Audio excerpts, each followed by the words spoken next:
Il y a ce silence d'abord, ce vide immense que laisse derrière elle la personne à l'attachement évitant. Lorsqu'elle s'en va, c'est une disparition presque chirurgicale. Elle ne fuit pas en courant, non, elle s'efface graduellement, méthodiquement, comme si chaque mot qu'elle vous avait offert, chaque geste de tendresse qu'elle avait tenté, devenait soudain trop lourd à porter. Elle part comme on se retire d'un piège, lentement, avec précaution, comme si aimer avait été un danger auquel elle avait trop longtemps cédé. Il n'y a pas de cri, pas d'explication, pas de vrai point final. Elle se retire comme on s'évapore, sans fracas, mais avec une puissance dévastatrice. Et vous restez là, hébété, le cœur suspendu entre la douleur et l'incompréhension. Vous êtes terrassé, abasourdi, traumatisé. Plus tard, la question peut surgir, va-t-elle revenir? C'est une question obsédante. Elle se glisse dans vos nuits comme une fièvre douce. Elle empoisonne vos pensées les plus claires. Car si elle revient, c'est peut-être que vous ne vous êtes pas trompé, que ce lien que vous avez ressenti n'était pas un mirage, que cette tendresse fugace mais réelle avait un poids, que vous n'avez pas aimé seul. Mais si elle ne revient pas, alors peut-être que tout cela n'était qu'une illusion, une mascarade. Peut-être que vous avez projeté sur elle une intensité qu'elle ne partageait pas. Peut-être que vous avez aimé à sa place, et pour deux. Alors, revient-elle? Parfois oui, mais rarement pour les raisons que vous espérez. Elle revient lorsque le silence devient trop vaste, lorsqu'elle ne supporte plus de ne plus exister dans votre regard. Elle revient quand l'écho de votre absence devient plus bruyant que le tumulte de votre présence. Elle revient quand l'ennui, la solitude, le froid ressenti même les beaux jours ou la peur de soi deviennent insupportables. Parce que oui, au fond d'elles, elles aspirent à côtoyer quelqu'un qui prend soin d'elles, sur qui elles peuvent compter, mais ce qu'elles désirent le plus est aussi ce qui les terrifie le plus. Elles ont le plus souvent passé leur vie à construire des murs qui les protègent de la vulnérabilité, de la profondeur émotionnelle. Elles ont grandi dans un environnement dans lequel exprimer ses émotions ou recevoir le réconfort approprié quand elles en avaient besoin n'était pas possible, en tout cas pas comme elles l'auraient souhaité. Ainsi, elle ne revient pas pour s'offrir, pas pour construire, elle revient pour vérifier, pour reprendre une forme de contrôle, pour se rassurer, pour goûter à nouveau à cette chaleur que vous lui aviez offerte sans compter, sans condition. Cette chaleur qu'elle avait fui précisément parce qu'elle ne savait pas quoi en faire. Vous, vous surprenez à espérer. Vous vous dites cette fois peut-être.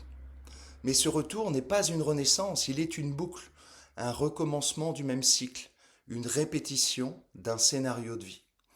Approche, contact, distance. Elle revient, mais elle ne reste pas. Elle ne sait pas rester, car rester implique de se dévoiler, de se rendre vulnérable, et pour elle, l'amour est un danger qu'il faut maîtriser ou fuir. Et vous, vous êtes là, le cœur offert, prêt à reconstruire, prêt à tout recommencer si cela signifie qu'elle pourrait enfin s'ouvrir à vous. Vous lisez dans son retour un espoir, une volonté, un aveu. Mais ce que vous prenez pour une ouverture n'est souvent qu'un flottement, une hésitation, une nécessité égoïste de ne pas se sentir totalement seul. Alors attention, prenez garde à vous, ces retours-là font plus de mal que les départs, car elles entretiennent l'illusion, elles nourrissent l'attente, elles font croire à la possibilité alors que la personne qui revient ne vous a pas rejoint. Elle s'est simplement rapprochée de son propre besoin. Et son besoin n'a rien à voir avec vous. Il vous traverse, vous utilise, mais ne vous choisit pas vraiment.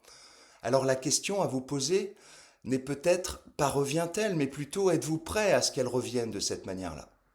Prêt à vous exposer encore une fois à une relation asymétrique? Prêt à rouvrir une plaie pour quelques semaines ou mois de chaleur? Prêt à espérer face à quelqu'un qui, malgré tous ses gestes, ne s'approchera jamais tout à fait? Car la personne à l'attachement évitant revient parfois, oui. Mais ce retour n'est pas un cadeau. Il est une énigme, un réflexe, parfois une fuite vers vous alors qu'elle fuit quelque chose en elle. Elle revient parce qu'elle sent que vous êtes toujours là, qu'elle peut encore vous atteindre, qu'elle n'a pas été effacée. Elle revient parfois avec douceur, parfois avec des mots chargés de regret, mais rarement avec une réelle capacité à s'engager, à rester, à aimer dans la durée.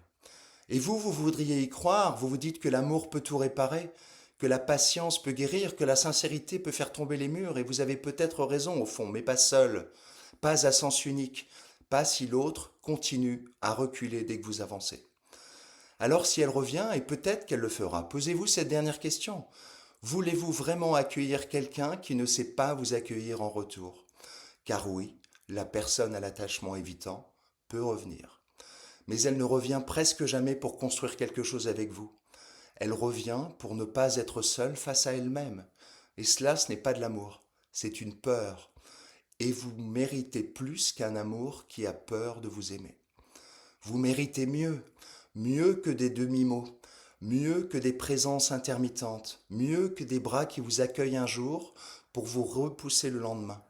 Vous méritez un amour qui ne vous fait pas douter de votre valeur, un amour qui ne se dérobe pas dès que vous vous rapprochez.